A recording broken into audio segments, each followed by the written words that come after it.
In divorce, my ex left me with nothing, and I ended up as a waitress at a hotel. Yesterday, I served a billionaire guest. When he reached out his hand, I saw the same birthmark I have on my wrist. Curious, I asked his name. He answered, and I realized it was the same as the baby I lost 30 years ago.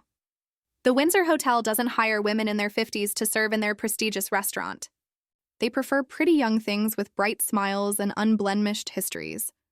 But when your resume includes former Mrs. Jonathan Reeves and your references include some of the wealthiest socialites in the city, exceptions are made. Even when you're 52, with silver threading through your once auburn hair and lines around your eyes that tell stories of both laughter and grief.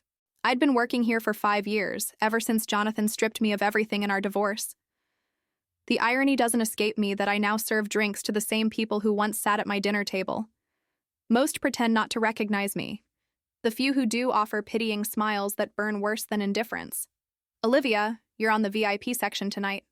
Diana, the floor manager, informed me as I arrived for my shift.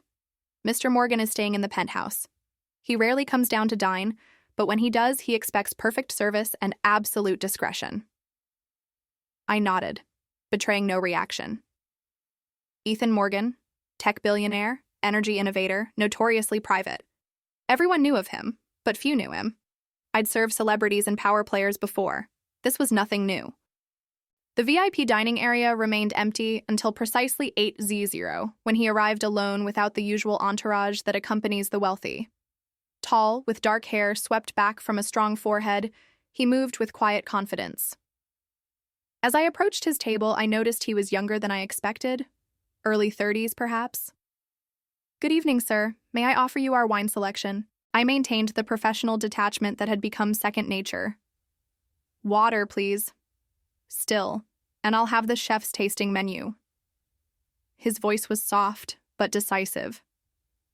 I placed the menu on the table.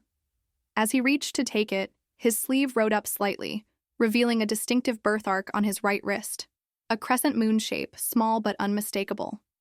My breath caught, identical to mine, identical to the one my baby boy had when he was born prematurely 30 years ago, only to slip away hours later. The wine bottle I was holding nearly slipped from my suddenly numb fingers. I steadied myself, but not before he noticed. "Are you all right?" he asked, genuinely concerned rather than irritated. "Yes, sir. I apologize." I regained my composure, but my heart pounded so violently I was certain he could hear it. Throughout the service, I found myself stealing glances at him. It wasn't just the birthmark. There was something hauntingly familiar in the arch of his brow, the shape of his hands. He had my eyes, not just the color, that peculiar blue-gray that looked almost silver in certain lights, but the shape, the way they crinkled slightly at the corners when he spoke to the sommelier. And there was the chin, Jonathan's chin, with that same slight cleft, the way he held his fork, precise and deliberate, just like Jonathan, just like... No, it was impossible. My son had died. I'd held his tiny body, felt the warmth leave him. I'd buried him in a cemetery across town in the Reeves family plot that I wasn't even welcome to visit after the divorce. I'd spent years in therapy working through the grief, the trauma, the loss that had created the first crack in my marriage to Jonathan. Yet as the evening progressed, the impossible thought grew stronger. The coincidences piled up, the age would be right, the physical similarities undeniable, and that birthmark. When he finished his meal, I cleared his plate, unable to stop myself from asking the question burning in my throat. "Sir, forgive my impertinence, but may I ask your name?" He looked startled, then amused. "You're serving me dinner, but don't know who I am. Your full name? I clarified, heart-hammering. "Ethan. Ethan James Morgan," he replied, curious about my interest. Ethan, the name we had chosen, the name on a tiny gravestone. I hadn't seen in years. The world tilted beneath my feet. "Thank you, sir," I managed, turning away before he could see the shock on my face. In the kitchen, I braced myself against the wall, breathing deeply. Coincidence? It had to be. People shared names. Births weren't unique identifiers. I was projecting, seeing connections where none existed because of unresolved grief. Yet when I returned with his coffee, I noticed how he absently rubbed that birthmark while reading something on his phone, exactly as I did with mine when deep in thought. The same unconscious gesture. "Will there be anything else, Mr. Morgan?" I asked, my voice remarkably steady, despite the chaos inside me. He looked up, studying my face with an intensity that felt like recognition, though that was surely my imagination.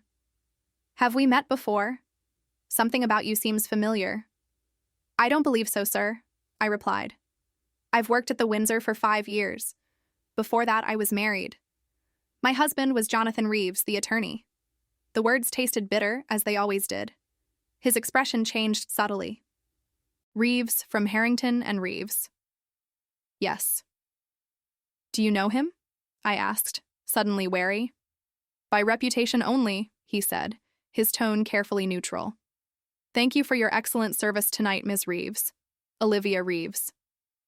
I'd kept Jonathan's name after the divorce, not out of sentimentality, but because changing all my documentation seemed like yet another defeat. As I walked away, I felt his eyes following me. When I glanced back, he was staring at his wrist, then at me, a puzzled expression crossing his face. That night, I couldn't sleep. The impossible thought had taken root and wouldn't let go. I pulled out the small box of mementos I'd managed to keep after the divorce, the few tangible remembrances of my baby, his hospital bracelet, a lock of fine dark hair, the only photograph, grainy and heartbreaking, of his perfect tiny face. And there it was, visible even in the poor quality image, the same crescent moon birthmark on his right wrist, exactly where Ethan Morgan's was, exactly where mine is. Tomorrow he would check out of the hotel. Tomorrow I might lose the chance to know the truth. Whatever that truth might be, however impossible it seemed, I knew one thing with absolute certainty: I wouldn't survive losing him twice. I arrived at work 3 hours early the next day, my mind racing with possibilities, each more improbable than the last. I'd spent the night alternating between telling myself I was delusional and plotting how to approach Mr. Morgan without sounding like a desperate, possibly unhinged woman. The hotel record showed he wasn't checking out until evening, a small mercy that gave me time. Diana arrived to find me meticulously polishing already spotless glasses, startling her with my uncharacteristic early appearance. "Olivia, everything okay?" Her eyes narrowed with suspicion. In 5 years, I'd never arrived early without being scheduled. "Couldn't sleep?" I offered, which wasn't a lie. "Thought I'd get a head start." She seemed satisfied with this explanation, if puzzled. "Mr. Morgan requested breakfast in his suite, rather than the restaurant. He specifically asked for you to serve." My heart stuttered for me. "Did he say why?" "No, but the penthouse guests get what they want," she said, handing me the order slip. "And Olivia? Whatever is going on with you today, keep it professional. Mr. Morgan is one of our most important clients." I nodded, taking the service elevator to the penthouse level. My pulse racing as I pushed the room service cart. The weight of the small photograph in my pocket seemed to burn against my thigh. I'd brought it impulsively, though I had no plan for how or even whether to show it. When Ethan Morgan opened the door, he was already dressed in an impeccable charcoal suit, looking like he'd been awake for hours. "Ms. Reeves," he said, stepping aside to let me in. "Thank you for coming up yourself." "Of course, Mr. Morgan." I wheeled the cart to the dining table overlooking the city skyline, acutely aware of his eyes following me. "Will there be anything else, sir?" "Yes, join me." My carefully constructed professional mask nearly slipped. "I beg your pardon." "Please have a seat." He gestured to the chair opposite his. "There's something I'd like to discuss with you." I hesitated. This went against every hotel protocol, but curiosity overrode caution. I sat gingerly on the edge of the chair as he took his seat. "I rarely forget a face, Ms. Reeves," he began, studying me intently. "Yet I couldn't place why you seemed familiar until this morning."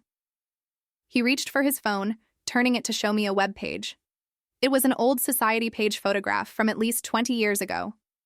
Jonathan and me at a charity gala, both smiling for the camera. I barely recognized the woman I had been, polished and confident in expensive pearls, standing beside the man who would eventually discard me like an outdated accessory. "You were a pianist," he continued, "before you married Jonathan Reeves, I stiffened. Yes, a lifetime ago. I was researching Reeves after our conversation. His name has come up in connection with some legal matters I'm dealing with. His tone was casual, but his eyes remained sharp. That's when I found this. Mr. Morgan, I don't understand what this has to do with me serving your breakfast. I tried to sound merely confused rather than defensive. He leaned forward slightly. Last night, you noticed my birthmark. It wasn't a question. I remained silent. The same birthmark you have? He added, nodding toward my wrist where my sleeve had pulled back slightly. My breath caught. I instinctively covered it with my other hand. A crescent moon, he continued. Relatively rare as birthmarks go. I researched it once. Less than 1% of the population has identifiable shaped birthmarks, and crescent are among the least common.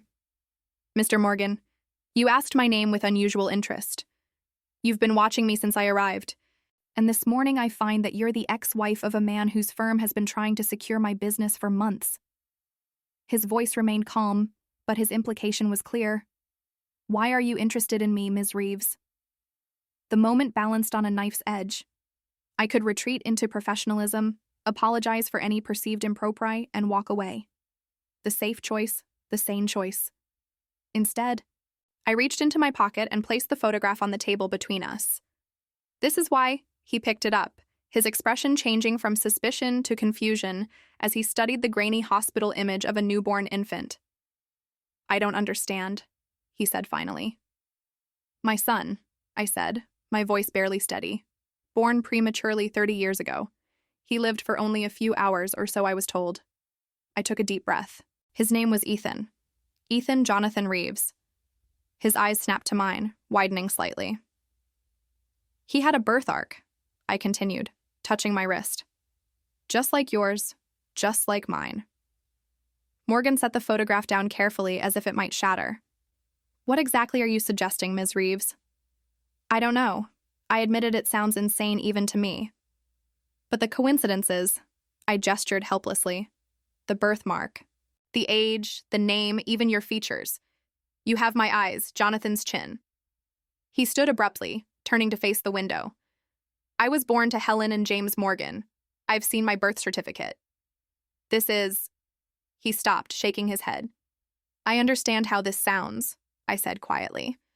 But before you dismiss it completely, ask yourself why you requested me specifically this morning. Something made you curious, too. His shoulders tensed. He turned back, his expression now carefully controlled. I was adopted, he said finally. My parents told me when I was 16, but my birth certificate still lists Helen as my biological mother. There was never any mention of this scenario you're describing. The admission sent a jolt through me, possibility crystallizing into something more solid. When's your birthday? I asked. April 14th. My heart stopped. My son was born on April 14th, 1995. He sank slowly back into his chair. This is impossible. Yes, I agreed.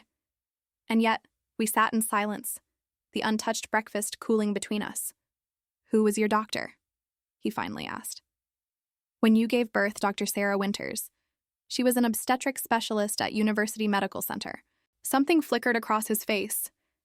Helen, my mother, was an obstetrician at University Medical. She worked with a Sarah Winters. The room seemed to tilt beneath me. Helen Morgan, I whispered, the name suddenly familiar. I remember her. She was there that night. She came in after they told me my baby didn't make it. He stood again, agitation evident in his movements. This doesn't make sense. Why would my mother? He stopped correcting himself. Why would Helen and your husband Jonathan never wanted children? I said, old pain surfacing. When I got pregnant, he was disappointed. When the baby came early with potential health complications, I couldn't finish the thought. Ethan paced the room, running a hand through his hair, a gesture so like Jonathan's that it sent another shock of recognition through me. I need to verify this, he said finally. All business now. DNA testing, medical records. If what you're suggesting is true, I know, I interrupted, reality crashing down. Mr. Morgan, I didn't come here to disrupt your life. I don't want anything from you. I needed to know. He studied me for a long moment. What exactly did they tell you happened to your baby? That he was too premature? That his lungs weren't developed enough? My voice caught. I held him. He was so small but perfect. They said he died in my arms, but I was heavily medicated. Everything was a blur. Something changed in his expression, a softening or perhaps recognition of the pain I'd carried for 30 years. I have to go to my meetings, he said finally. But I'm staying another night. We'll talk again this evening. I nodded, gathering myself to leave. Miss Reeves, Olivia, he added as I reached the door. Don't speak to anyone about this. Not yet. I understood the warning in his tone. I won't. Back in the service elevator, I pressed my forehead against the cool metal wall, breathing deeply. I had just potentially turned this man's life upside down with an impossible claim. And yet, the coincidences were too numerous, too specific to dismiss. If my son hadn't died that night, if Jonathan had somehow arranged this unthinkable deception, the thought that had begun as a whisper now thundered through me, I might have found my child, the child I had grieved for 30 years, the child whose loss had broken something fundamental inside me, and if true, someone would have to answer for 3 decades of lies. The rest of my shift passed in a fog. I moved through my duties mechanically, serving drinks and clearing tables while my mind churned with possibilities. Several times Diana caught me staring into space and shot me concerned looks. I couldn't blame her. I was barely present, my thoughts orbiting around the penthouse suite and the man who might be my long-lost son. At 2:00, I took my break and slipped away to a quiet corner of the staff room, pulling out my phone with trembling hands. I searched Helen Morgan, obstetrician, and found several old articles from medical journals. One included a photograph from 1995, the year my son was born, showing Dr. Helen Morgan receiving an award for excellence in neonatal care. The irony was almost too bitter to bear. I studied her face, a handsome woman with sharp features and intelligent eyes. Nothing in her expression suggested someone capable of participating in the theft of an infant. But then again, what would such a person look like? My break ended too quickly. As I returned to the restaurant floor, I nearly collided with a well-dressed man exiting the elevator. "Excuse me," I murmured, stepping aside. He turned and recognition hit us both simultaneously. Olivia Jonathan Reeves, my ex-husband, stood before me, looking as shocked as I felt. 20 years of marriage, 5 years of bitter divorce, and now we were strangers occupying the same space. Jonathan. I managed to keep my voice neutral, though my heart hammered against my ribs. What was he doing here? The coincidence seemed impossible given my morning's conversation. I didn't know you worked here. His gaze swept over my uniform, his expression a mixture of pity and discomfort. There's a lot you don't know about my life now. I straightened, refusing to shrink under his assessment. Are you staying at the hotel? No, just had a meeting. He glanced at his watch, the same ostentatious Rolex he'd worn during our marriage. Some things never changed. With Ethan Morgan, actually. My blood froze. Mr. Morgan? Yes. Hoping to bring his company on as a client. Big fish. Jonathan's smile was smug. Success had always been his aphrodisiac, though he seemed distracted today. Meeting ended early. I fought to keep my expression neutral. I should get back to work. Of course, he hesitated, then added with practiced magnanimity. You look well, Olivia. Before I could respond, he was walking away, his Italian leather shoes clicking across the marble floor. I watched him go. This man I'd once loved, this man who might have orchestrated the cruelest deception imaginable. Had he just come from meeting with Ethan? Had they discussed business as if they were strangers while Jonathan knew, had always known that he was sitting across from his biological son? The thought made me physically ill. I managed to finish my shift without incident, though Diana continued to watch me with concern. As I clocked out, she approached me. Olivia, is everything all right? You've been off all day. Just not feeling well? I lied. Might be coming down with something. Take care of yourself, she said, genuine concern in her voice. "And if you need to talk?" I nodded gratefully and hurried away before she could press further. Outside, evening was falling, the city lights beginning to sparkle against the darkening sky. I checked my phone and found a text from an unknown number. "Meet me at Riverside Park, the Boat Basin Cafe. 1 hour M." My apartment was only a short subway ride away, giving me just enough time to change out of my uniform before meeting Ethan. I opted for simple clothes, jeans, a blue sweater, minimal makeup. Part of me wanted to look my best, but another part understood that this wasn't a social meeting. This was what? A reckoning? An investigation? The Boat Basin Cafe was relatively quiet for a weeknight. Ethan sat at a corner table wearing casual clothes and a baseball cap that partially obscured his face, a far cry from the polished businessman I'd served that morning, a subtle disguise I realized to avoid recognition. He stood as I approached, gesturing for me to sit. A bottle of sparkling water and 2 glasses were already on the table. "Thank you for coming," he said, his voice low. "I thought a neutral location would be better." "Did you have your meeting with Jonathan today?"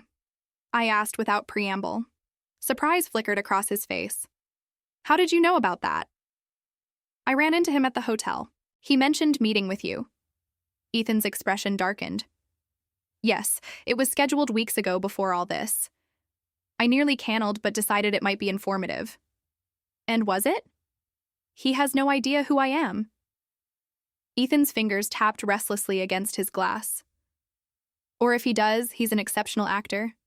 He spent 30 minutes trying to convince me to hire his firm, talking about his expertise in energy sector regulations. Never a flicker of recognition." "That sounds like Jonathan," I said bitterly. "Compartmentalizes everything, always focused on the next deal." Ethan studied me intently. "Tell me about him." "About your marriage?" I took a deep breath. "We met when I was 21. I was a promising pianist just starting my career. He was a young attorney with ambition to burn. Charming, brilliant, persuasive. I fell hard. I smiled woefully. We married quickly. I got pregnant within a year and he didn't want the baby." Ethan's voice was carefully controlled. "He said the timing was wrong. His career was taking off. Children would come later when we were established. The old pain resurfaced when I insisted on keeping the pregnancy. He eventually came around, or seemed to. But when complications arose when the baby came early..." "What exactly happened that night?" Ethan leaned forward intent. I closed my eyes briefly, forcing myself back to the worst night of my life. I went into labor at 26 weeks. They rushed me to University Medical. Everything was chaotic. Terrifying. I remember Jonathan arguing with someone in the hallway while they prepped me for delivery. I took a sip of water, steadying myself. The delivery itself is hazy. They had me heavily sedated. I remember the cry, so small but definitely a cry. They showed me the baby briefly. This tiny, perfect being. I saw the birthmark then just like mine. I touched my wrist unconsciously. Then they took him away for treatment. Hours later, Dr. Winters came in with a small bundle. Said there had been complications. That you hadn't made it. My voice broke. I held him and said goodbye. They gave me more sedatives after that. I woke up the next day and it was over. We buried a tiny casket 3 days later. Ethan's face had gone pale. "I'm sorry," he said quietly, "that you went through that." "I need to know," I whispered. "Did you find anything today? Anything to confirm or disprove this?" He hesitated, then pulled out his phone. "I've been researching Helen all day. Found her journals in a box at my childhood home last year after she passed away. I never read them fully until today." He scrolled to a photo of a handwritten page and pushed the phone toward me. The entry was dated April 14th, 1995. The Morgan baby became a reality today.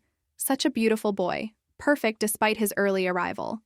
James is overjoyed, already planning fishing trips and baseball games. If only he knew the price of this miracle. Sarah says the mother believes he didn't survive. A necessary deception for everyone's benefit.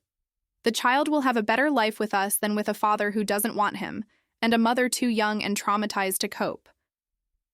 I tell myself, this is an act of mercy, not theft. God forgive me if I'm wrong. My hand flew to my mouth, stifling a sob. The confirmation I'd both hoped for and dreaded. "Oh my God, there's more," Ethan said grimly. Years of entries about her guilt, about watching me grow while knowing another woman was grieving my loss, about Jonathan making contributions to her research in exchange for her silence. He paid her. Rage and grief collided inside me. He paid her to steal my child. It seems that way. Ethan's voice was tight with controlled anger. I've already contacted a lab for DNA testing. Though after reading this, I have little doubt about the results. I stared at him, truly seeing the features I should have recognized years ago. My eyes, Jonathan's chin, the same widow's peak that my father had. My son alive, successful, a stranger. "What happens now?" I asked, my voice barely audible. "Now," he said, a cold determination settling over his features. "We decide how Jonathan Reeves will pay for what he's done to both of us." The cafe's ambient noise faded around us as we sat in silence. Two people connected by blood and severed by betrayal, contemplating the shape of retribution. "I don't want revenge," I said finally, surprising myself with the truth of it. "I just want to know my son." Something shifted in his expression, a softening perhaps, or recognition. "That might be the more difficult path," he said quietly, "for both of us." As we sat there, connected by impossible truths and 30 years of lies, I realized that finding him had been the easy part. The real challenge would be finding our way forward from this fractured beginning. 3 days passed in a surreal haze.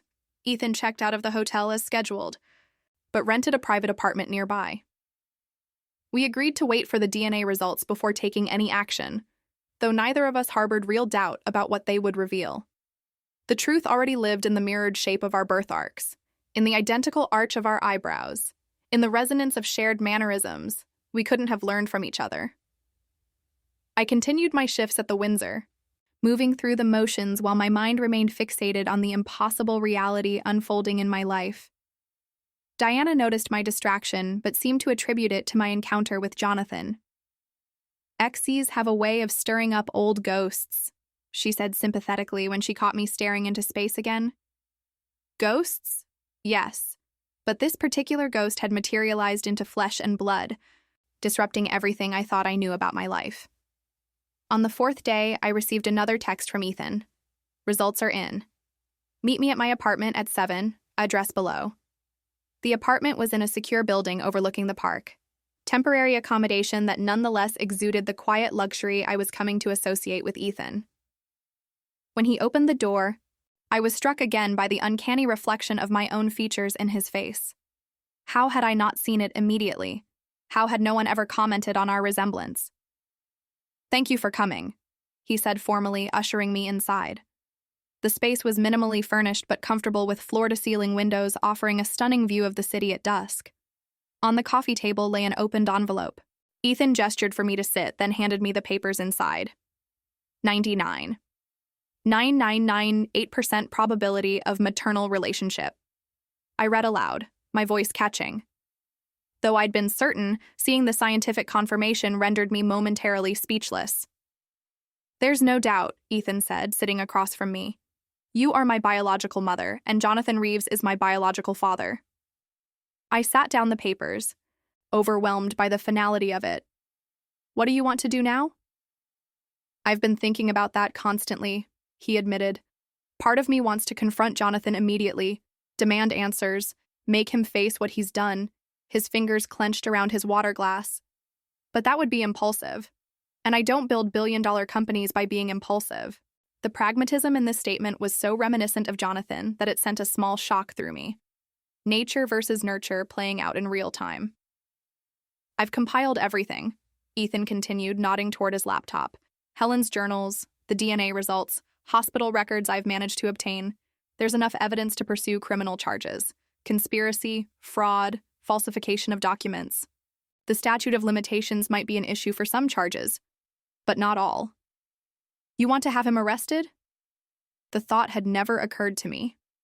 "I want him to face consequences," Ethan corrected. "Whether through legal channels or otherwise, I studied him. This man who was my son, yet not entirely mine. raised by different parents, shaped by different experiences, yet carrying my DNA, my birthmark, my eyes.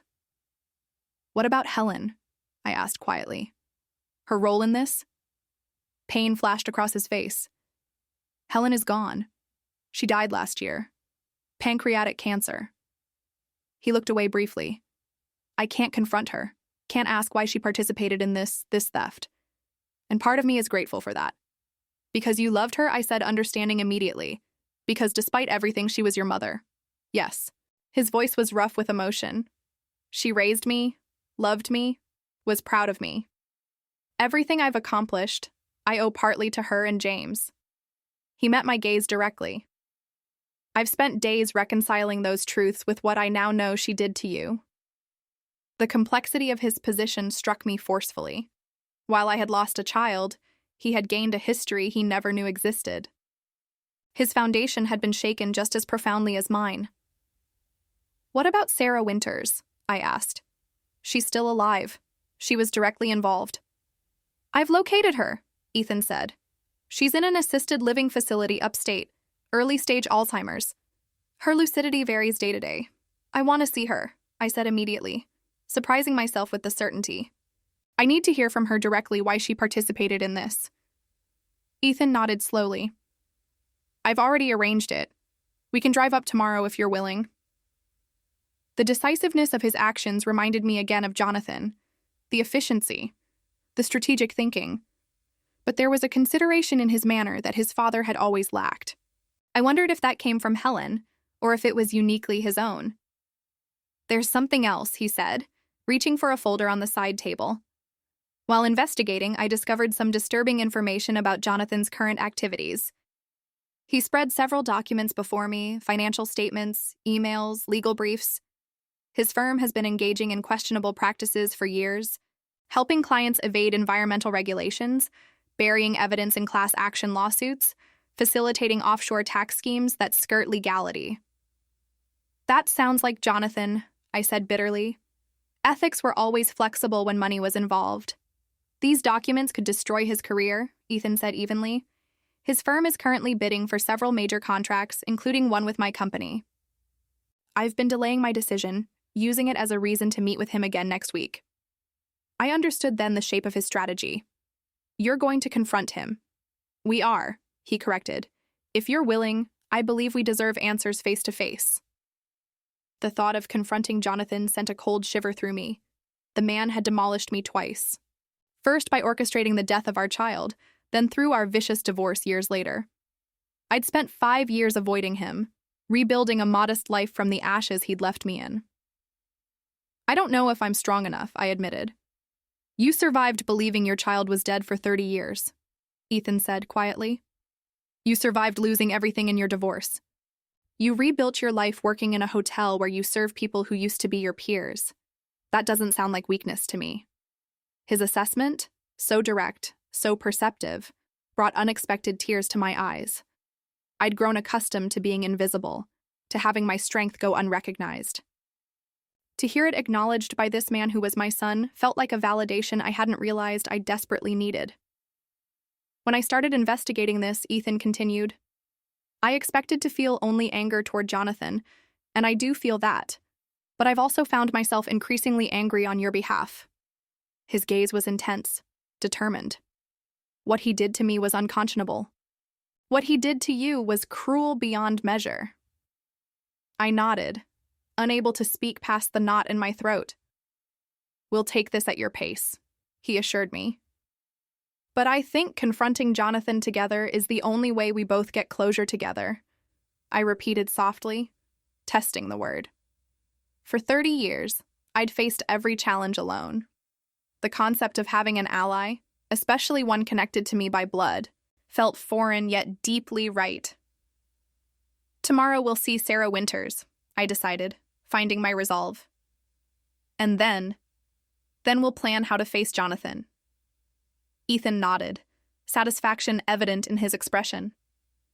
As the city lights sparkled into life outside his windows, we began to outline our approach. Mother and son united by blood and betrayal, plotting the reckoning that was 30 years overdue. Later, As I prepared to leave, Ethan hesitated at the door. "I've wondered something," he said. "If you had known I was alive all these years, how would my life have been different?" The question, so vulnerable, so fundamental, caught me off guard. "I would have raised you with music," I said finally, the truth rising unbidden. "I would have loved you imperfectly but completely. I would have taught you that your worth isn't measured by achievements or possessions." I paused, emotion threatening to overwhelm me. "But I can't say your life would have been better, only different." He absorbed this, nodding slowly. "Thank you for your honesty." As I stepped into the hallway, the weight of 3 decades of grief and the tentative possibility of healing followed me like twin shadows into the night. The assisted living facility was nestled in the Hudson Valley, surrounded by autumn foliage ablaze in red and gold. Ethan drove us there in a modest sedan rather than the luxury car I had expected. "Less conspicuous," he explained. We spoke little during the 2-hour journey, each lost in our own thoughts about the confrontation ahead. I studied him covertly as he drove, noting how he held the wheel at precisely 10 and 2, how he checked his mirrors at regular intervals, methodical, precise. Was this learned behavior or something inherited from Jonathan, who had the same exacting nature? The question of nature versus nurture had never felt so immediate, so personal. "The facility director says she's having a good day," Ethan said as we pulled into the parking lot, relatively lucid. "That can change quickly, though." I nodded, suddenly nervous. "What have you told her about why we're visiting?" "Nothing specific, just that we have questions about a case from her past." He turned to face me. "Are you ready for this?"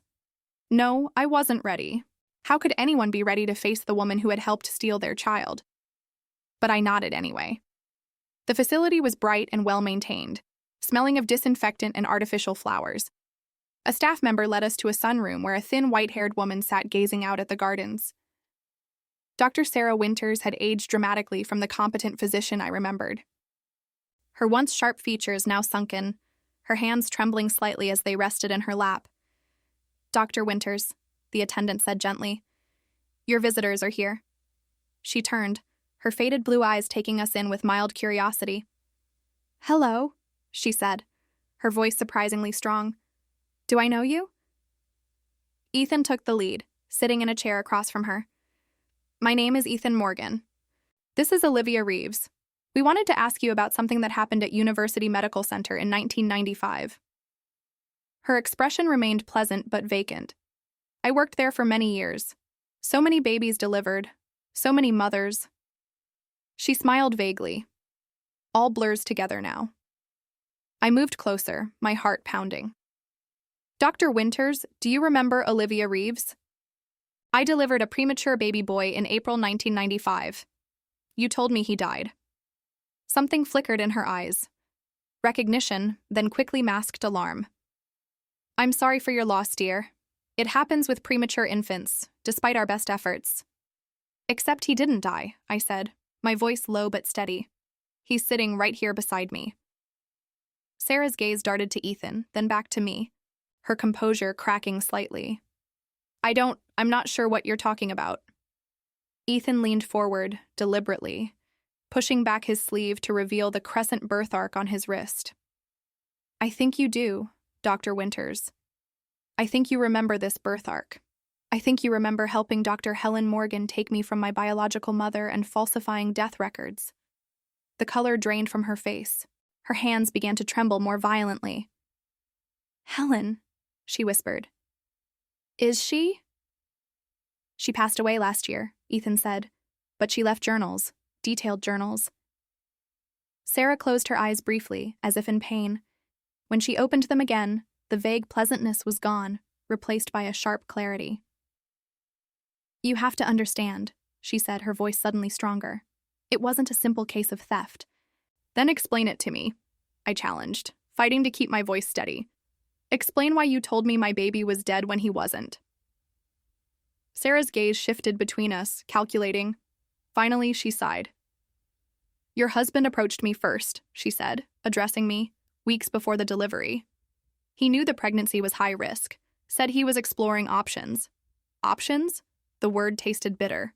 He didn't want a child with potential disabilities, she said bluntly. The earlier the birth, the higher the risk of complications. He asked what might happen if the child was born with significant problems. Nausea rose in my throat. And you told him what?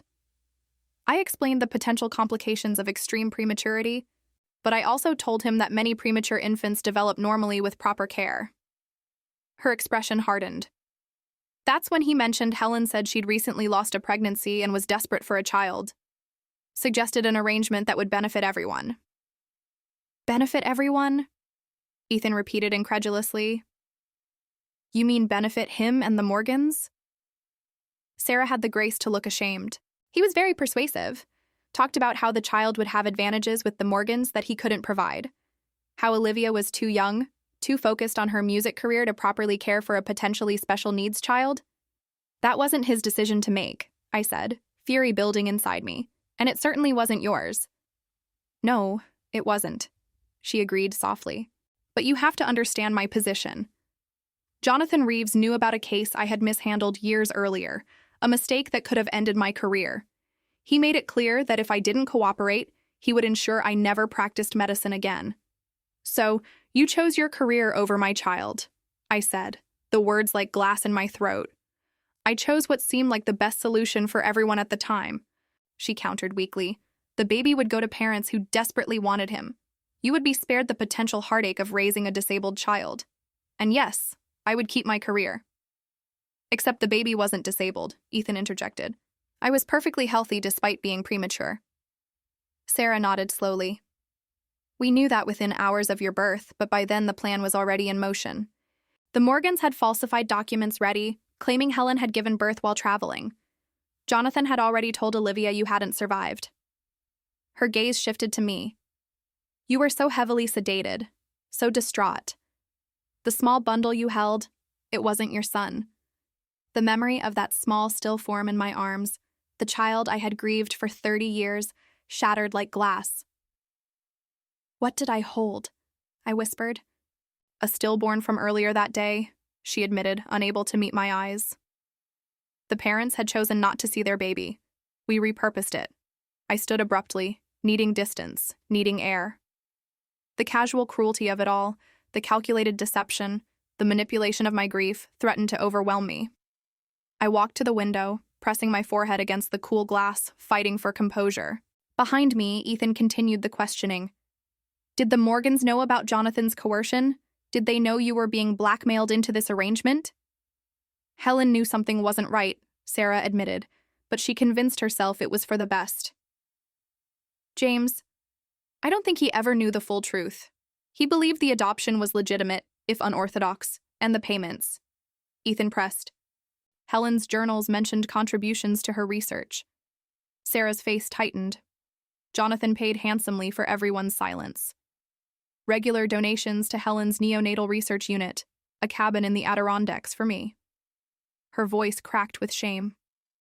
I've had 30 years to regret accepting it. I turned back from the window, composed enough now to face her. Did you ever consider telling me the truth all those years knowing what you'd done? She met my gaze directly for the first time once about a year after I saw you at a fundraiser. You looked haunted. I almost approached you then, but Jonathan was at your side watching everything. Everyone. I knew what he was capable of. You were afraid of him, I realized. Yes.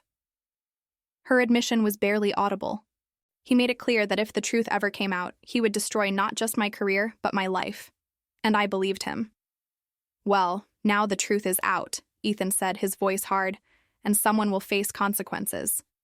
Fear flashed across Sarah's face. What are you going to do? We haven't decided yet, I said, finding strength in the plural pronoun. But Jonathan will answer for what he's done. Sarah nodded slowly, resignation evident in her posture. I deserve whatever comes. I've lived with this guilt for 30 years, watching my memories slip away, while this one remains crystal clear, her roomy eyes filled with tears. I'm sorry, Olivia, for everything we took from you. As we left her sitting in the sunroom, small and diminished in the autumn light, I felt no satisfaction, no closure, only a profound sadness for the irretrievable years lost to all of us through one man's selfish decision. In the car, Ethan was quiet, processing everything we'd learned. Finally, he said, "She confirmed what we already suspected. Jonathan orchestrated all of it." "Yes," I agreed. "And now we know exactly what we're confronting him with." Ethan started the car, his expression hardening with resolve. "I've decided to move up our meeting with him. Tomorrow, no more waiting." As we drove back toward the city, I realized that tomorrow would bring the culmination of 30 years of unknowing grief and the beginning of whatever came after. Jonathan's corner office at Harrington and Reeves occupied the 42nd floor of a gleaming midtown tower, a testament to his rise in the legal world since our divorce. The receptionist, a polished young woman with a practiced smile, brightened visibly when Ethan announced himself. "Mr. Morgan, Mr. Reeves is expecting you." Her gaze slid to me with mild curiosity. "I don't believe we have an appointment for your companion." "She's with me," Ethan said simply, with the quiet authority of someone unaccustomed to having his decisions questioned. The receptionist hesitated only briefly before nodding. "Of course, please follow me."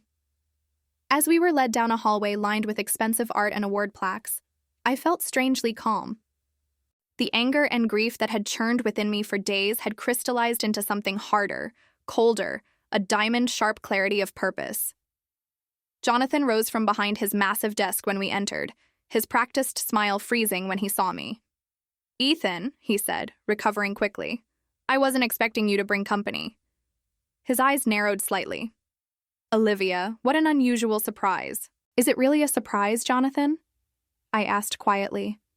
He glanced between us, weariness creeping into his expression. "I'm afraid I don't follow." "I think you do," Ethan said, closing the door firmly behind us. "But let's not waste time with pretense. We've had a very illuminating conversation with Dr. Sarah Winters yesterday." All color drained from Jonathan's face. For a moment, he resembled the ghost I'd imagined when I thought of confronting him.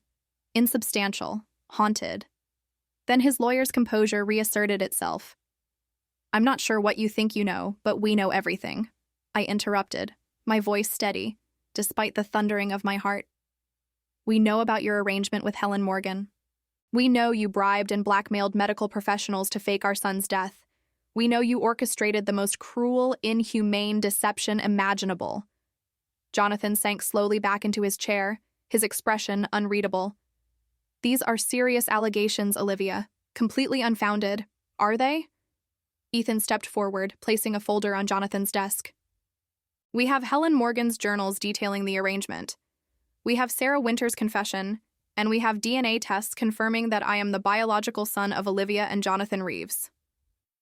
He leaned forward slightly. "Your son?" Jonathan stared at the folder but didn't touch it as if it might burn him. "This is absurd. Some kind of elaborate scam." "Look at me, Jonathan," I commanded, stepping closer. "Look at him. Are you really going to sit there and deny what's plainly written in our faces? The same eyes, the same birthmark." I pushed up my sleeve to reveal my crescent moon mark as Ethan did the same. Jonathan's gaze darted between us, the resemblance undeniable when presented so starkly. His facade cracked further. "This is a private matter," he said, voice lowered. "Whatever you think happened 30 years ago, it's not what we think happened." Ethan cut in coldly. "It's what we know happened. The question is, what happens now?" Something calculating entered Jonathan's expression. The look I recognized from our divorce negotiations when he was assessing angles and risks. "What exactly do you want? Money? Some kind of public apology?" The casual way he offered compensation for 3 decades of orchestrated grief ignited a fierce rage within me. "You think you can buy your way out of this? Pay us off like you paid Helen and Sarah?" "Be reasonable, Olivia," Jonathan said, his tone maddeningly condescending. "What's done is done. Dragging this into the public eye benefits no one." "It might benefit the countless other lives you've damaged," Ethan interjected, opening the second folder he carried. "Your firm's ethical violations make for fascinating reading.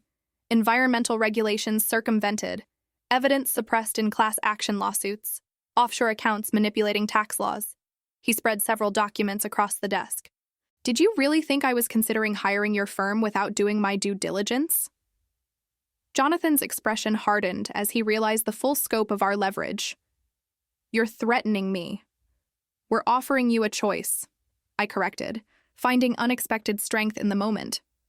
A choice you never gave me regarding my son. Ethan nodded. Option 1. We take everything we have about the fraud surrounding my birth and about your firm's ethical violations to the authorities and the media. Your career ends. Your reputation is destroyed. You potentially face criminal charges. And option 2, Jonathan asked, his voice tight. You provide a complete signed confession about what you did 30 years ago, I said. You acknowledge Ethan as your biological son. You make restitution for what you stole from both of us. Restitution? Jonathan's eyebrows rose. You mean money? I don't want your money, I said with genuine disdain. I want justice. I want the truth acknowledged. Ethan leaned forward, his gaze boring into Jonathan's. As for my part, I want you to resign from your firm, effective immediately. Withdraw from legal practice entirely, and transfer your ownership stake in Harrington and Reeves to a foundation that will provide legal services to mothers separated from their children through deception or coercion. Jonathan stared at him, momentarily speechless. You're asking me to give up everything I've built. You're getting off lightly, Ethan replied without sympathy. What you did was criminal. You should be in prison. This is extortion, Jonathan said, desperation edging into his voice. No, I countered. This is the consequence of choices you made 30 years ago. Choices that devastated lives. I held a dead baby in my arms, believing it was my son, Jonathan. I grieved for 30 years while you knew the truth every single day. Something shifted in Jonathan's expression. Not quite remorse, but perhaps the closest approximation he was capable of. I did what I thought was best at the time, he said quietly. The pregnancy was unexpected. Our marriage was already strained. When the baby came early with all the potential complications, it seemed like an elegant solution. An elegant solution? I repeated, incredulous. You stole my child and made me believe he was dead. There was nothing elegant about it. It was monstrous.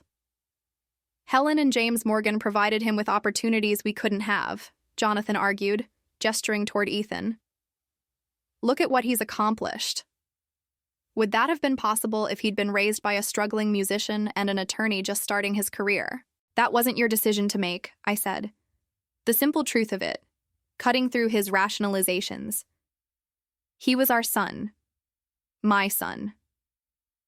And now here we are, Ethan said coldly. 30 years later with your chickens coming home to roost. What's your decision, Jonathan? Public disgrace or private restitution? Jonathan's gaze moved between us, calculating odds and outcomes as he always did. I could almost see the wheels turning behind his eyes, searching for a third option, an escape route, a legal technicality that might save him. Finding none, he seemed to physically diminish, his shoulders sagging slightly. I'll need time to draft the confession, to arrange the transfer of my ownership shares. You have 48 hours, Ethan said. All business now. We'll have our attorneys review everything, and if I refuse, a last desperate attempt. Then by this time next week, your name will be synonymous with one of the most heartless frauds in recent memory, I said simply. Your choice. As we turned to leave, Jonathan called out, Olivia? I paused at the door, looking back. For what it's worth, I am sorry. Not for the arrangement itself, but for your pain. It was never meant to hurt you. The audacity of his qualified apology left me momentarily speechless. 30 years of grief reduced to an afterthought, an unintended consequence. Your intent doesn't matter, Jonathan, I said finally. Only your actions and the lives you damaged with them. As we left his office, I felt lighter somehow, as if setting down a burden I'd carried so long I'd forgotten its weight. In the elevator, Ethan stood beside me, our reflections ghost-like in the polished brass doors. Mother and son, 30 years lost, yet somehow found again. Are you all right? He asked quietly. Yes, I realized with some surprise. For the first time in a very long time, I think I am. The truth was out. Jonathan would face consequences, and most importantly, my son was alive, standing beside me as we descended toward whatever future awaited us. The 48 hours after our confrontation with Jonathan passed in a strange limbo. I took personal days from the hotel, unable to face the routine of serving others, while my own life hung in such delicate balance. Ethan buried himself in work, though he called each evening to check on me. Our conversations gradually becoming less formal, more natural. We spoke about small things, his preference for classical music, a connection that thrilled me, my love of gardening, books we had both read. Carefully navigating around the enormity of our situation, we began the tentative process of knowing each other as people, not just as biological relatives linked by betrayal. "He'll try to find a way out," Ethan said during one call, abruptly returning to the subject we'd been avoiding. "Men like Jonathan don't surrender power easily." "I know," I replied, remembering all too well Jonathan's tactics during our divorce. "But you've backed him into a corner." "We have," Ethan corrected gently. The plural pronouns still startled me. The acknowledgement that we were in this together, a unit formed through extraordinary circumstances. On the morning the ultimatum expired, Jonathan's attorney delivered a thick envelope to Ethan's apartment, where I had joined him to await the response. Inside was a notarized confession detailing the entire scheme from Jonathan's initial approach to Helen and Sarah through the elaborate deception and subsequent cover-up. It included an acknowledgement of Ethan as his biological son and a formal apology for the suffering caused. A separate document confirmed the transfer of Jonathan's considerable ownership stake in Harrington and Reeves to a newly established foundation with terms that would allow Ethan and me to direct its mission. "He actually did it," I whispered, stunned by the comprehensive capitulation. "He had no choice," Ethan said, though he too seemed slightly surprised by Jonathan's full compliance. "His entire identity is wrapped up in his professional reputation. This was his only option to salvage anything." A handwritten note was paperclip-ip to the final page. "I expect complete confidentiality in return for these concessions. What's done is done. Let us all move forward with our lives. Junior E. No apology, no request to know his biological son. Just a businessman concluding an uncomfortable transaction." "Always transactional," I said, unable to keep the bitterness from my voice. Even now, Ethan's expression remained impassive, but I noticed the slight tension in his jaw, an echo of Jonathan's own tell when suppressing emotion. "Are you satisfied with this outcome?" he asked carefully. I considered the question, turning it over like a strange artifact. Was I satisfied? Could any resolution truly compensate for 30 years of grief and loss? "I don't know if satisfied is the right word," I admitted, "but it's something. Acknowledgement, accountability, more than I ever expected to have." I looked up at him. "What about you?" He was silent for a long moment. "I'm still processing what all this means for my identity, who I thought I was versus who I actually am." His fingers unconsciously traced the crescent birthmark on his wrist. "I've spent the past 2 weeks wondering what my life would have been like if Jonathan had made a different choice that night." The question hung between us, impossible to answer, yet impossible to ignore. "I've wondered the same thing," I said softly. "Every day since you walked into the Windsor." Later that afternoon, Ethan surprised me with a request. "I'd like to see where you live," he said as we finished reviewing the foundation documents. "If you're comfortable with that." My apartment was a modest one-bedroom in a pre-war building, far from the luxury of Ethan's temporary residence. I'd felt no embarrassment about my circumstances until that moment. Suddenly seeing my home through his eyes, the worn furniture saved from before the divorce, the faded prints on the walls, the small upright piano that was my one non-negotiable possession when everything else was taken. "It's nothing special," I said as I unlocked the door, feeling unaccountably nervous. Ethan stepped inside, his gaze taking in everything with quiet attention. He moved to the piano immediately, running his fingers lightly across the keys without pressing them. "Helen insisted I take piano lessons," he said unexpectedly. I never understood why she was so adamant about it. "James wanted me to play baseball, but Helen wouldn't budge on the piano." He glanced at me. "I have perfect pitch. Did you know that's often hereditary?" I didn't, I said, a small piece of the puzzle clicking into place. Did you enjoy playing? Very much. Still do, though I rarely have time now.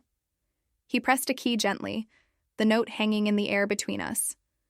Would you play something? I've been curious about your music since you mentioned your career.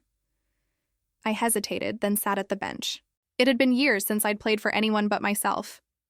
My fingers felt stiff at first, uncertain, but muscle memory took over as I began Debussy's Clair de Lune, a piece I'd played since my conservatory days.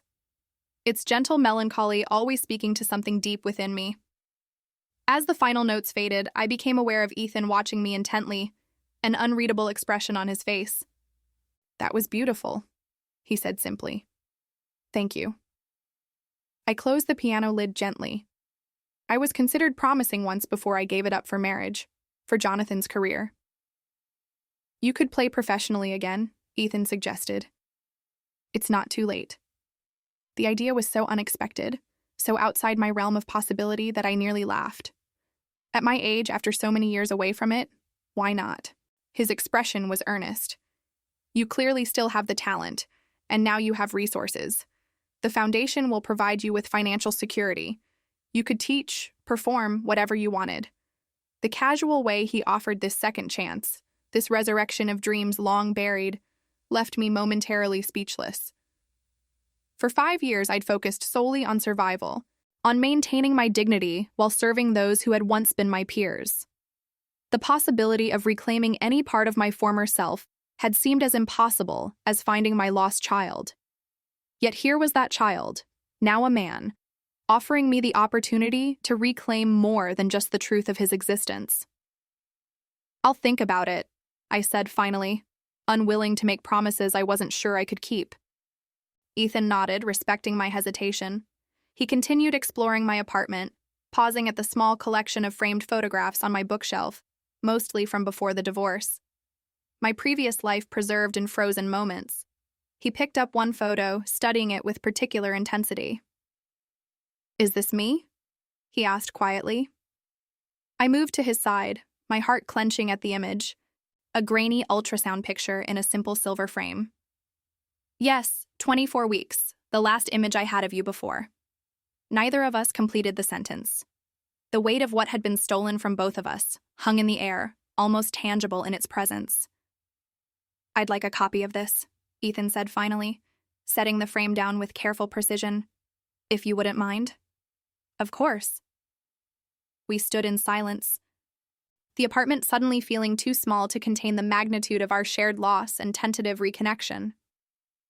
What happens now? I asked, voicing the question that had haunted me since our confrontation with Jonathan. Ethan considered this, his expression thoughtful. The foundation needs direction. The legal work is just beginning, he hesitated, then added. And I'd like to get to know my mother, if she's willing. Mother. The word I'd thought would never apply to me again, not after holding that small, still bundle 30 years ago. I'd been a mother for mere hours, then a grieving almost mother for decades. Now I was being offered the chance to claim that title again, in a form I could never have imagined. She's willing, I said, my voice barely above a whisper, though she has no idea how to be a mother to a 30-year-old son. That makes 2 of us, Ethan replied, with the first genuine smile I'd seen from him. I have no idea how to be a 30-year-old son. Perhaps we can figure it out together. Together. The word held more promise than I'd allowed myself in years. 3 months passed with startling swiftness. The newly established Reeves Foundation for Family Justice took shape under Ethan's efficient guidance and my growing involvement. We named Diana from the hotel as executive director. Her organizational skills and compassion, making her the perfect candidate to lead our mission of supporting families separated through deception or coercion. I gave notice at the Windsor. My resignation met with genuine congratulations from most of my colleagues who believed I'd simply landed a position with the foundation. Only Diana knew the full truth, sworn to secrecy but supportive beyond measure. You deserve this second chance, she told me on my last day, hugging me tightly. All of it. Jonathan kept his word, fading from public view with a carefully crafted story about health concerns necessitating his early retirement. The partners at Harrington and Reeves scrambled to rebrand and distance themselves from any hint of impropriety, unaware that the foundation, now controlling Jonathan's shares, was quietly redirecting their focus toward family justice cases. Throughout these external changes, the more significant transformation was happening between Ethan and me. Our relationship evolved gradually, carefully, like a delicate plant requiring gentle tending. We established a routine of weekly dinners, sometimes at his apartment, sometimes at mine. During these evenings, we filled in the 30-year void with stories from our separate lives. I learned about his childhood with Helen and James, largely happy, though marked by Helen's occasional inexplicable melancholy and overprotectiveness. He shared his journey from precocious student to tech entrepreneur, the drive that had propelled him to success, the loneliness that sometimes accompanied it. In return, I told him about my early promise as a pianist, my whirlwind romance with Jonathan, the gradual dissolution of our marriage after the supposed loss of our child. I spoke of rebuilding my life after the divorce, the humiliation of serving former friends at the hotel, the quiet dignity I'd fought to maintain. With each exchange, the invisible threads connecting us strengthened, creating something that wasn't quite the traditional mother-son bond, but was undeniably powerful in its own right. One evening in early spring, Ethan arrived for dinner with an unexpected proposal. "I've been thinking about your piano playing," he said as we finished our meal. "About what you said regarding it being too late to return to music professionally." "Oh," I raised an eyebrow, having noticed his methodical approach when he had something specific in mind. "The foundation is hosting its official launch gala next month. We need a musical component." His eyes held mine steadily. "I'd like you to perform." The suggestion sent a jolt of both excitement and terror through me. "Ethan, I haven't performed publicly in over 30 years, which makes it the perfect symbolic beginning for the foundation," he countered, recreating what was lost. "Second chances." He leaned forward slightly. "You're still brilliant, Olivia. I've heard you play during our dinners. The talent is still there. There's a vast difference between playing casually during dinner and performing at a gala in front of donors and board members," I protested. "You have 6 weeks to prepare." His confidence in me was both flattering and terrifying. Just one piece, something meaningful to you. I wanted to refuse, to retreat to the safety of anonymity I'd grown accustomed to. Yet something in his unwavering belief made me reconsider. Perhaps this was part of my own reclamation, my own second chance. "I'll think about it," I said finally. His smile, so rarely seen but transformative when it appeared, told me he knew he'd won. That night after Ethan left, I sat at my piano, really sat with purpose for the first time in decades. My fingers moved over the keys tentatively at first, then with growing confidence as I played through pieces I'd once known by heart. Muscle memory was a remarkable thing.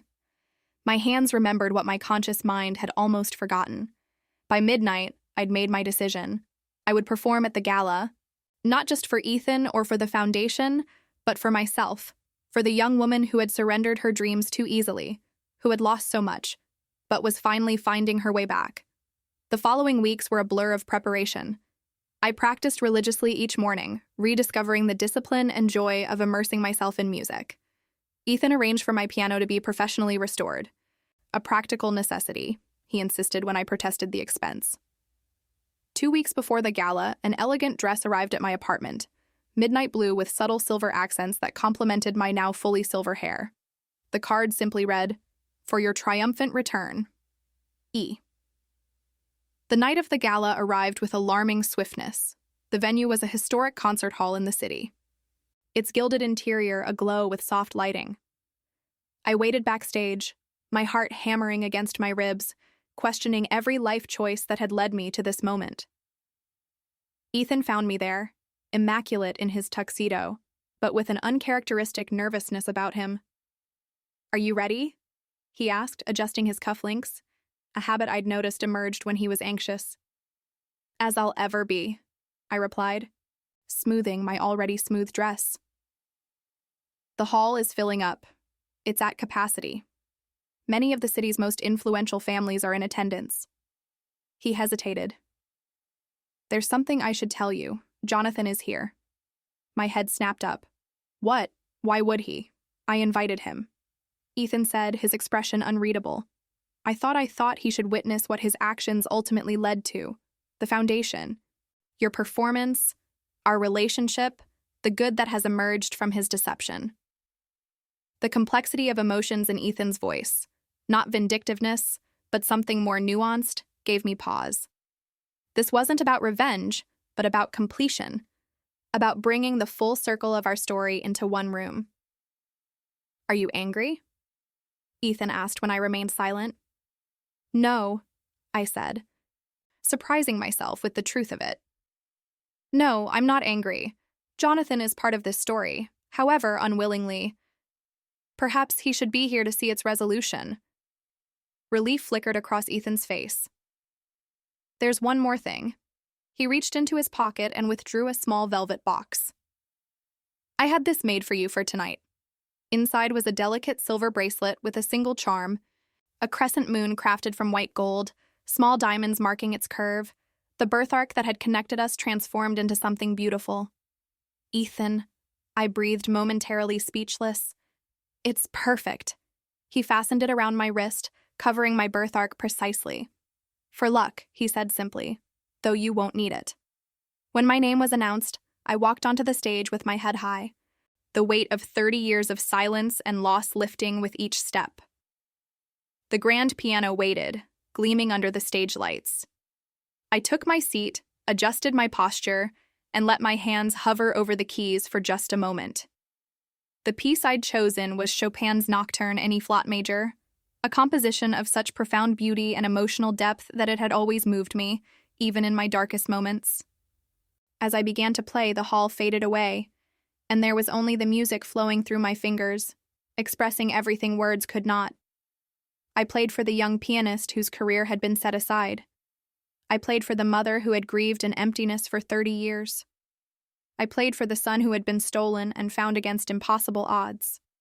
And somewhere in the piece, as the melody soared and my fingers moved with newfound confidence, I even played for Jonathan, not in forgiveness exactly, but in acknowledgement that his terrible choice had ultimately led to this moment of beauty and reclamation. When the final notes faded, there was a moment of profound silence before the applause began. Hesitant at first, then building to a sustained ovation that brought tears to my eyes. I rose, bowing slightly, my gaze finding Ethan in the front row, his expression a mixture of pride and something deeper, more fundamental. As I left the stage, I caught a glimpse of Jonathan near the back of the hall, his face unreadable in the shadows. Our eyes met briefly across the distance, and I offered the smallest of nods, not absolution, but recognition. Then I turned away, moving toward the future rather than the past. Backstage, Ethan was waiting. That, he said softly, was extraordinary. Thank you for pushing me to do it, I replied, my hands still trembling slightly from adrenaline and emotion. I'd forgotten how it felt to make music like that, to create something beautiful from pain. Isn't that what we're doing with all of this? He asked, gesturing toward the hall, the foundation, the new reality we were building together, creating something meaningful from what was meant to destroy us. The wisdom in his observation, so profound, so unexpected, left me momentarily speechless. This brilliant man, my son, yet not raised by me, had somehow distilled the essence of our shared journey into a single perfect truth. Yes, I said finally. I believe that's exactly what we're doing. Summer arrived with unexpected opportunities. The foundation's launch had generated significant publicity, leading to media interest in my personal story, carefully edited to protect the privacy of all involved. My performance at the gala had caught the attention of the city's music community, resulting in an invitation to teach master classes at my former conservatory. It's like the universe is conspiring to give you back everything you lost, Diana remarked one afternoon as we reviewed grant applications for the foundation, just in a different form. Her observations struck me as profoundly true. The pieces of my former life were returning, transformed by time and experience into something new, something that perhaps fit better than the original ever had. Ethan and I settled into a comfortable rhythm of regular dinners and foundation work, our relationship deepening through shared purpose and gradual revelations. The awkwardness of our early interactions gave way to a familiar ease that sometimes startled me with its naturalness. "I have a proposition," Ethan said during one of our weekly dinners at my apartment. "The Phoenix Tech Board retreat is next month in Tuscany. I'd like you to join me." I nearly dropped my fork. "Tuscany with your executive board?" "Not as a board member," he clarified, "though you'd be welcome at some of the sessions. I thought you might enjoy the villa we've rented. There's a beautiful antique piano, and the countryside is spectacular for painting." He hesitated, "and I'd value having you there." The invitation touched me deeply. This wasn't foundation business or obligation. This was Ethan simply wanting my company, wanting to include me in an important aspect of his life. "I'd be honored," I said, trying to keep my voice steady. "Though I'm not sure what I'd tell your colleagues about who I am." A complicated expression crossed his face. "I've been thinking about that, about how we present our relationship to the world." He set down his glass deliberately. "The truth is, I'm proud to have found you. I don't want to hide our connection behind vague explanations or half-truths. You want to tell people that I'm your mother?" The words still felt strange on my tongue, applied to this accomplished man across the table. "Yes," he said simply. "Not the complete circumstances. Those remain private. But the fundamental truth that you are my biological mother, and that we found each other after many years of separation." The matter-of-fact way he claimed our connection brought unexpected tears to my eyes. "Are you sure? It could raise questions about Helen and James, about your background." "I've made my peace with those complexities," he said, his voice gentle but firm. "Helen remains the woman who raised me, who shaped much of who I am. That doesn't change. But you are also my mother by blood, and now by choice. I see no reason to deny either truth." His clarity, his ability to hold these seemingly contradictory truths simultaneously, never failed to impress me. In this he was nothing like Jonathan, whose worldview allowed for only one version of reality, his own. "Then I would be honored to accompany you to Tuscany," I said, "as your mother." The retreat was even more beautiful than Ethan had described. The villa perched on a Tuscan hillside surrounded by cypress trees and vineyards dated back to the 16th century. My room overlooked a terrace garden that tumbled down to a small lake, the landscape straight from a Renaissance painting. On our second evening there, following a day of board meetings, I'd politely declined to attend. Ethan found me at the antique grand piano in the villa's music room, experimenting with a Schubert piece I'd once known by heart. "The board members are asking about you," he said, leaning against the doorframe. "They're intrigued by mysterious silver-haired companion who plays like a concert pianist." I laughed softly. "Hardly concert level anymore. You underestimate yourself." He entered the room fully, taking a seat in a nearby armchair. "I've invited them for drinks before dinner. I thought, if you're comfortable with it, I might introduce you properly." Understanding his meaning immediately, I nodded. "I'm ready if you are." When the board members gathered on the terrace an hour later, a collection of tech executives, venture capitalists, and industry pioneers, Ethan drew me to his side with a gentle hand on my elbow. "I'd like to introduce you all to Olivia Reeves," he said, his voice carrying easily across the terrace. "My mother." The surprised murmurs were immediate, followed by curious glances between us, noting no doubt the similarities in our features that became obvious once named. "I thought your parents were Helen and James Morgan," said one board member, a direct woman I'd been introduced to as the former CEO of a major tech firm. "James and Helen raised me," Ethan confirmed. "I was separated from Olivia as an infant through circumstances beyond her control. We reconnected recently after 30 years apart." The simplicity of his explanation, truthful while protecting the more painful details, silenced further questions. The group accepted his narrative with respectful interest, several members approaching me individually throughout the evening with genuine warmth. Later, as we walked through the moonlit gardens after the others had retired, I found myself overwhelmed by the ease with which Ethan had claimed our connection publicly. "Thank you," I said finally, "for acknowledging me so openly." "I should be thanking you," he replied, surprising me, "for your grace in accepting a son who appeared in your life so suddenly with so many complications attached." "You could never be a complication," I assured him. "A miracle, perhaps, but never a complication." We stopped at a stone balustrade overlooking the valley below. the distant lights of a small town twinkling like earthbound stars. In the soft moonlight, I could see both Jonathan and myself in Ethan's profile, the determined set of his jaw, the thoughtful expression that had once been my hallmark. "I've been thinking about Helen's journals," Ethan said unexpectedly about something she wrote when I was 10. She said watching me grow was both her greatest joy and her deepest guilt, that every milestone she witnessed was one stolen from you. The complex emotion in his voice, grief for his adoptive mother, mingled with regret for what I had missed, touched me deeply. "Helen loved you," I said gently. "Whatever her role in what happened, she gave you a good life, a loving home. I can't hate her for that. Even though she took your child, she took you physically," I acknowledged. But the connection between us remained invisible, unknown, but real. The same blood, the same birth arc, the same musical talent. She couldn't erase those things, however much Jonathan might have wanted to sever all ties. Ethan nodded slowly, absorbing my perspective. "There's something I've been wanting to ask you," he said after a moment. "Something that might seem strange given everything that's happened. Go ahead. Would you tell me the story of the day I was born? Not the aftermath, but the beginning. What you felt when you knew I was coming, what you hoped for." The request caught me off guard. So fundamental, so primal. Every child deserves to know the story of their beginning. Yet this basic narrative had been stolen from him along with everything else. "You were eager to arrive," I began, my voice soft with memory, almost 3 months early. "I was playing Beethoven's Moonlight Sonata when the first contraction hit, so strong it made me miss a note. I knew immediately you were coming, though the doctors tried to stop the labor." I described the rush to the hospital, the fear mingled with determination, the fierce protective love I'd felt, even as everything moved too quickly, too dangerously.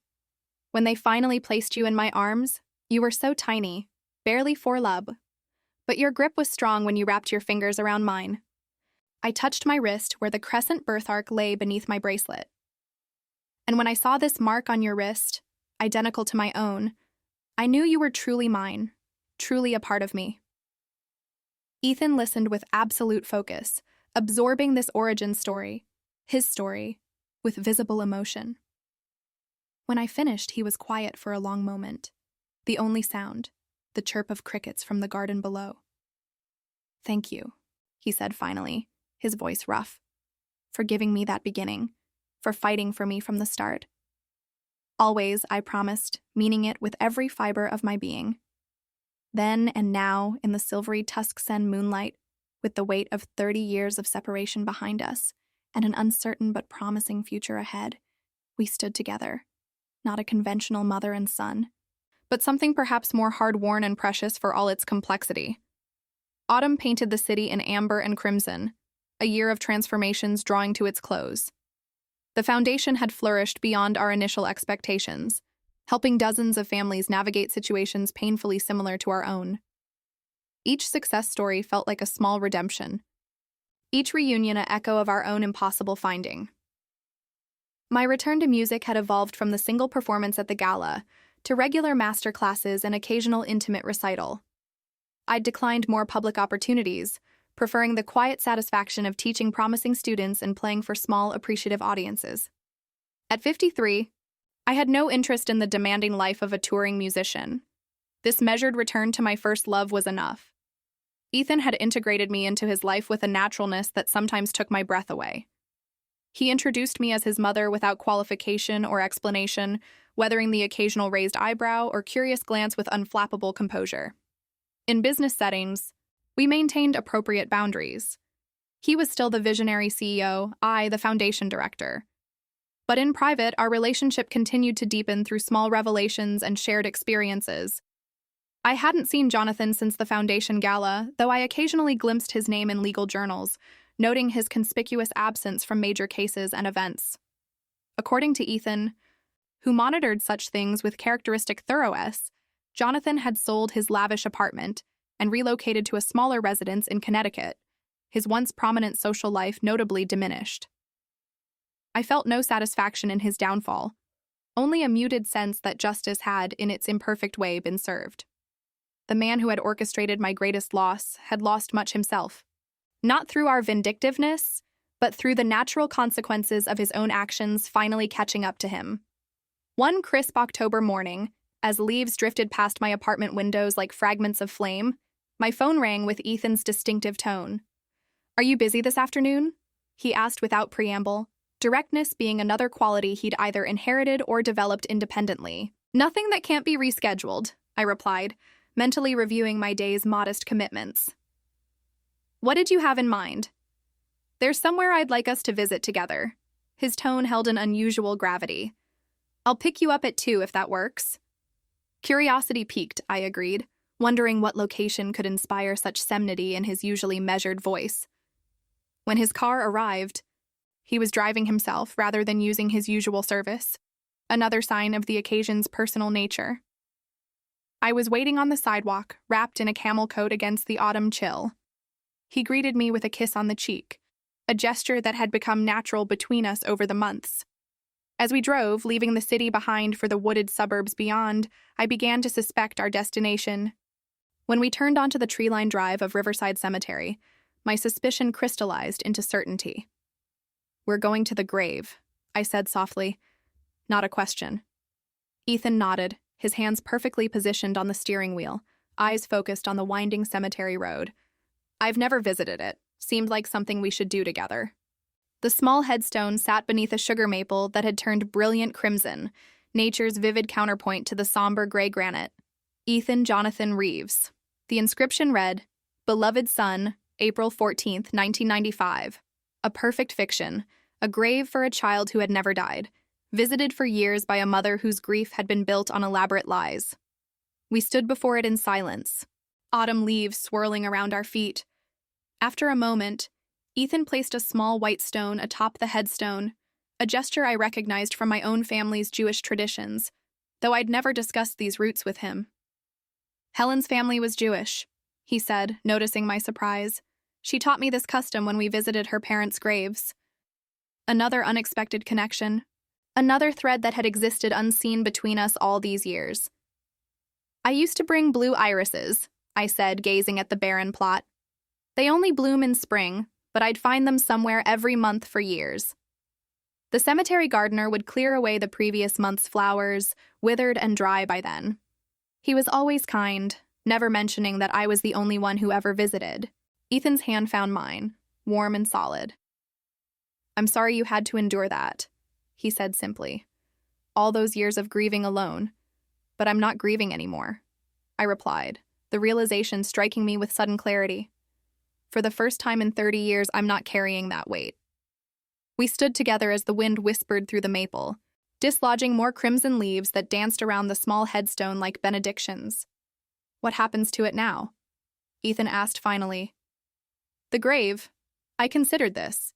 It remains, I suppose, a marker, not for a death, but for a beginning, the place where one chapter ended and another, a much longer one, began."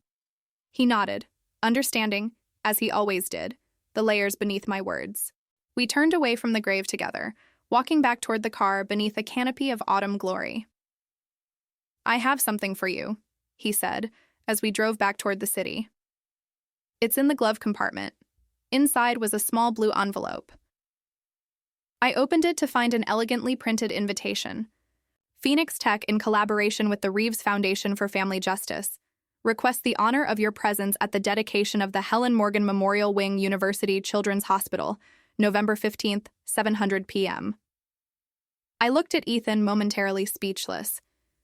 "The wing will specialize in neonatal care for premature infants," he explained, eyes on the road ahead.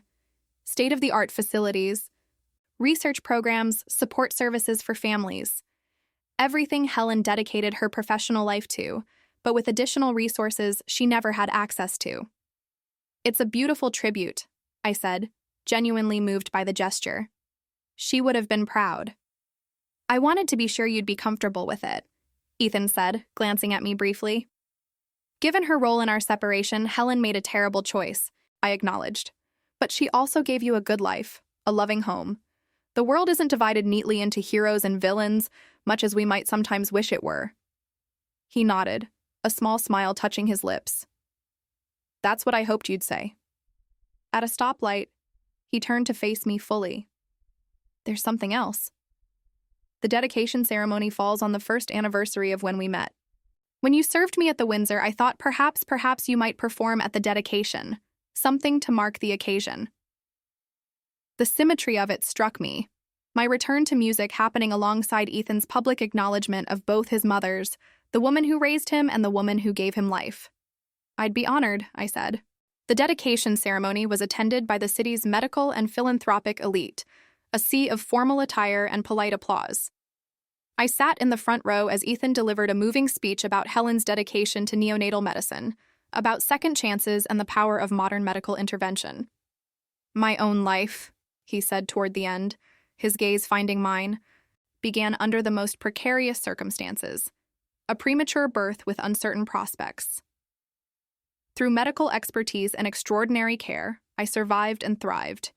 This wing will ensure that other children and families receive the same chances I was given. The careful wording, truthful while strategic in its omissions, demonstrated again Ethan's gift for navigating complex ethical waters.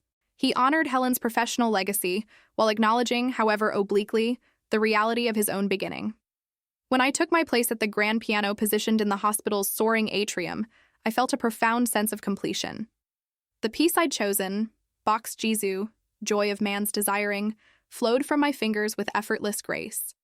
Its intricate patterns speaking of order emerging from chaos, beauty from complexity. As the final notes resonated through the space, I caught Ethan's eye across the room. In that moment of silent communion, I felt the circuit of our extraordinary journey complete itself. Mother and son separated and found, creating something meaningful from what had been meant to divide us. Later, as we shared a quiet dinner at my apartment, just the two of us. No foundation business or social obligations, Ethan raised his glass in a toast. To finding what was lost, he said simply. I touched my glass to his, the soft chime like a bell marking the hour, and to building what never existed before. Outside my windows, the first snowflakes of winter began their silent descent, transforming the city into something new and pristine. Inside, in the warm circle of lamplight, sat the most unexpected and precious gift of my life. My son returned to me against impossible odds, both of us forever changed by the journey. Not a fairy tale ending, too complex, too nuanced for such simplicity, but an ending nonetheless that contained within it the seeds of countless new beginnings for us and for the families our foundation would help in years to come. I was thinking, Ethan said, setting down his glass, about next steps for the foundation. There's a program in Europe I'd like us to explore, a model for family reunification that's shown promising results. As he outlined his vision, I listened with the awareness that this shared purpose, this mutual respect, this hard-won connection was the real miracle. Not just finding each other, but finding in each other the perfect complement, the missing piece that made both our lives more complete. Outside, the snow continued to fall, covering the past year's transformations in a clean white blanket. Nature's reminder that even the most indelible marks can be softened. Music.